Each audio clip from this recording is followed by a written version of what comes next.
नमस्कार साथियों, जय श्री राधे कृष्णा, जय श्री श्याम।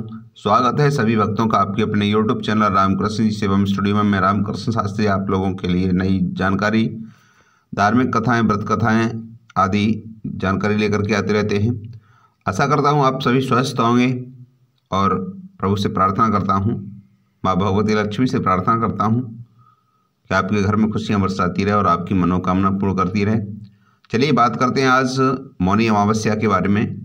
मौनी अमावस्या 2024 में कब है और अमावस्या के दिन क्या पितर पृथ्वी पर आते हैं और उनके लिए दीपदान करना कब करना चाहिए, कौन से समय करना चाहिए, शुभ मुहूर्त क्या होता है और मौनी अमावस्या की कथा क्या है, पितरों के लिए दीपदान किस दिशा में करना चाहिए, संपूर्ण जानकारी आज की वीडियो में हम देने वाले हैं। तो इससे पहले वीडियो प्रारंभ करने से पहले आपसे मैं रिक्वेस्ट करना चाहूँगा कि अभी तक आपने चैनल को सब्सक्राइब नहीं किया तो प्लीज़ चैनल को सब्सक्राइब कीजिए। और मौनी अमावस्या जो माघ के महीने में आती है और इसका क्या महत्व है, क्यों मौन रखा जाता है, ये संपूर्ण सभी जानकारी आज की वीडियो में देने वाला हूँ। शुभ मुहूर्त कब है और कब प्रारंभ हो रही है, कब क्या करना चाहिए, सभी जानकारी आपको इस वीडियो में मिलेगी। चलिए वीडियो प्रारंभ करने से पहले बता दिया है, बात करते हैं मौनी अमावस्या 9 फरवरी दिन शुक्रवार को है। इस दिन स्नान और दान करने से पुण्य फल की प्राप्ति होती है। मौनी अमावस्या पर पितरों को भी खुश रखते हैं क्योंकि अमावस्या के दिन पितृलोक से धरती पर आते हैं और उनको उम्मीद होती है कि उनके वंशज उनको तृप्त करेगा। तब पितर तृप्त नहीं होते, जब पितर तृप्त नहीं होते तो वे दुखी होते हैं। उनकी नाराजगी के कारण पितृदोष लगता है और दुखी पितर अपने वंश को श्राप देते हैं, जिससे उनके जीवन में कई प्रकार की समस्या आने लगती है। मौनी अमावस्या के दिन पितरों के लिए जितना तर्पण, दान, श्रद्धा आदि करना जरूरी है, उतना ही दीप जलाना भी आवश्यक होता है। तो जानकारी है इसमें मौनी अमावस्या पर पितरों के लिए दीप जलाने का महत्व क्या है, कब जलाना चाहिए, कहाँ जलाना चाहिए, ये संपूर्ण जानकारी आज की वीडियो में मिलने वाली है। चलिए बात करते हैं मौनी अमावस्या कब है। मौनी अमावस्या का पावन पर्व माघ मास के दिन होता है और माघ मास के दिन होता है और माघ अमावस्या तिथि का आरंभ 9 फरवरी शुक्रवार 8:02 AM, अमावस्या तिथि का समापन 10 फरवरी शनिवार 4:28 AM पर। मौनी अमावस्या का पावन पर्व 9 फरवरी शुक्रवार। धार्मिक मान्यताओं के अनुसार मौनी अमावस्या के दिन जब पितर अपने पितृलोक को लौटते हैं, उस समय उनके रास्ते में अंधेरा न हो, इसलिए हम मौनी अमावस्या पर पितरों के लिए दीप जलाते हैं। दीप क्यों जलाते हैं कि पितर जब हमारे पृथ्वी पर आते हैं तो सूर्य अस्त होने के बाद वो अपने लोक के लिए वापस जाते हैं, तो लौटते समय उनके लोक के लिए जाने के समय उनके रास्ते में अंधेरा न हो, इस वजह से ही पितरों के लिए दीप जलाए जाते हैं और वे खुश होकर के आशीर्वाद देते हैं। पितरों के आशीर्वाद से सुख शांति, समृद्धि, धन दौलत, वंश, यश, कीर्ति आदि की प्राप्ति होती है। मौनी अमावस्या पर कब और कहाँ जलाएं पितरों के लिए दीपक कहाँ जलाना है। मौनी अमावस्या के दिन सूर्यास्त 7:05 AM पर, सूर्योदय 7:05 AM पर और सूर्य अस्त होगा 6:06 PM पर शाम को। इस समय जाड़े का मौसम है और अंधेरा जल्दी होने लगता है, ऐसे में आपको पितरों के लिए दीप अंधेरा होने से पूर्व जला देना चाहिए। मौनी अमावस्या के दिन पितरों के लिए दीप किसी पीपल के पेड़ के नीचे जला सकते हैं अथवा इसके अलावा आप घर के दक्षिण दिशा में, जो आपका घर बना हुआ है उसकी दक्षिण दिशा में दीपक जला सकते हैं। पितरों के लिए कैसे जलाएं दीपक, तो मौनी अमावस्या पर आप मिट्टी का एक दीपक लें और उसे पानी से साफ कर लें और सुखा लें। शाम के समय उस दीपक को सरसों का तेल भर लें, उसमें रुई की बत्ती लगाएं और फिर उसमें पितरों का स्मरण करके उस दीप को जलाएं। और स्मरण करके यह भी कह सकते हैं ताकि आपके पितरों के मार्ग में कहीं अंधेरा न हो। ये पितृ गणों में आपके लिए मौनी अमावस्या पर दीप प्रदान करता हूँ, जिससे आप स्वीकार करें और इससे तृप्त हों। आश्विनी मास में पितृपक्ष के समय आप अपने पितरों के लिए प्रत्येक दिन दीप जला सकते हैं। पितरों को खुश करने के लिए जीवन में सुख शांति मिलती है।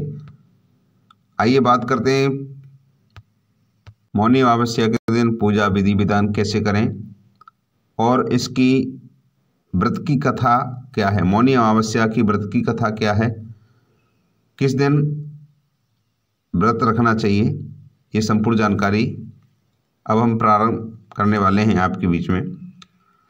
चलिए बात करते हैं। मौनी अमावस्या के दिन गंगा जल अमृत में बदल जाता है और इस दिन अगर आप व्रत रखते हैं तो आप प्रातः उठकर सबसे पहले स्नान करें और भगवान विष्णु और भगवान शिव की पूजा करें। साथ ही मौनी अमावस्या की व्रत कथा सुनें।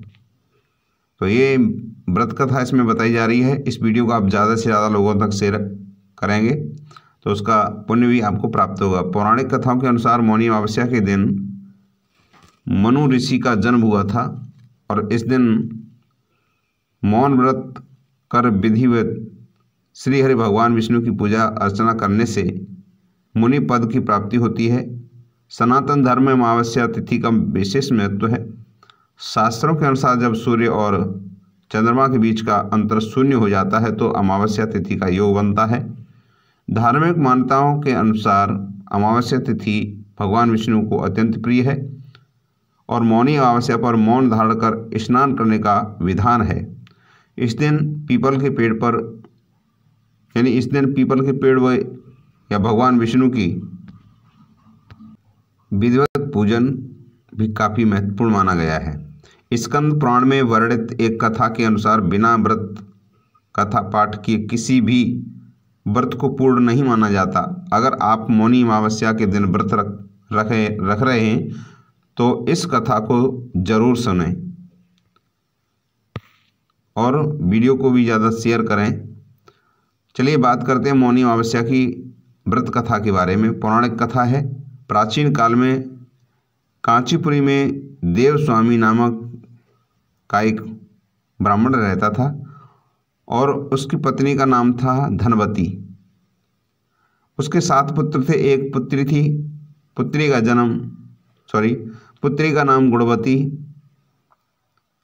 और ब्राह्मण ने 7 पुत्रों का विवाह करने के बाद बेटी के लिए वर तलाश करने के लिए अपने सबसे बड़े पुत्र को भेजा।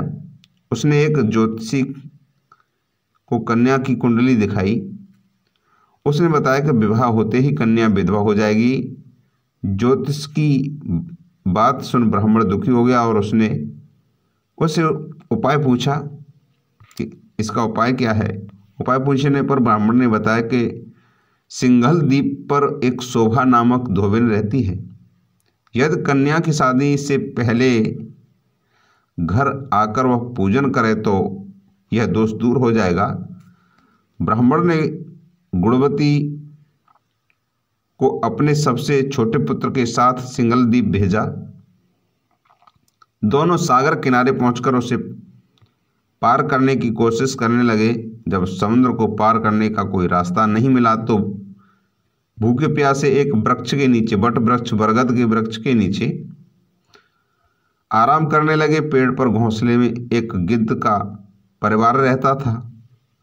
उस समय घोंसले में सिर्फ गिद्ध के बच्चे थे। वे सुबह से ही भाई बहन के क्रियाकलापों को देख रहे थे, यानी नीचे जो लेटे हुए थे भाई बहन विश्राम कर रहे थे, उनकी क्रियाकलापों को देख रहे थे।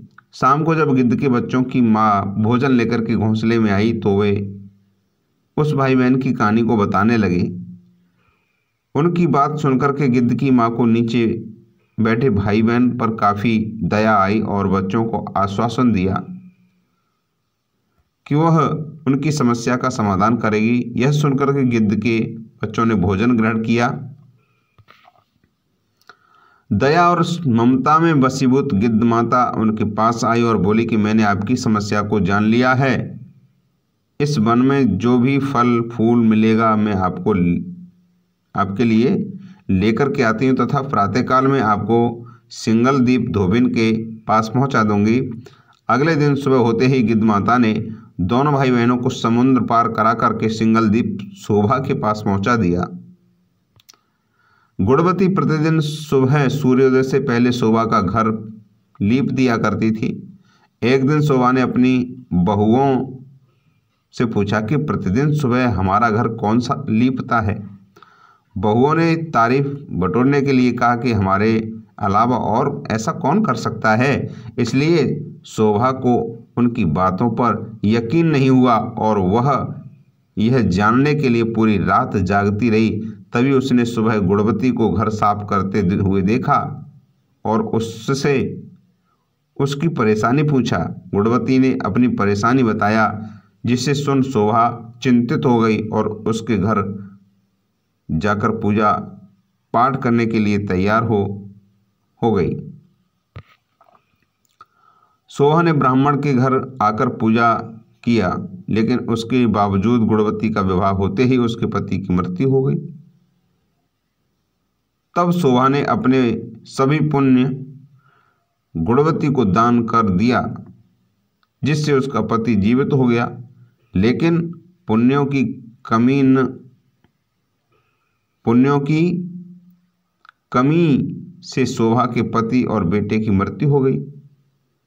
शोभा ने सिंघलदीप लौटते हुए रास्ते में पीपल वृक्ष की छाया में विष्णु जी का पूजन कर 108 बार पीपल की परिक्रमा की।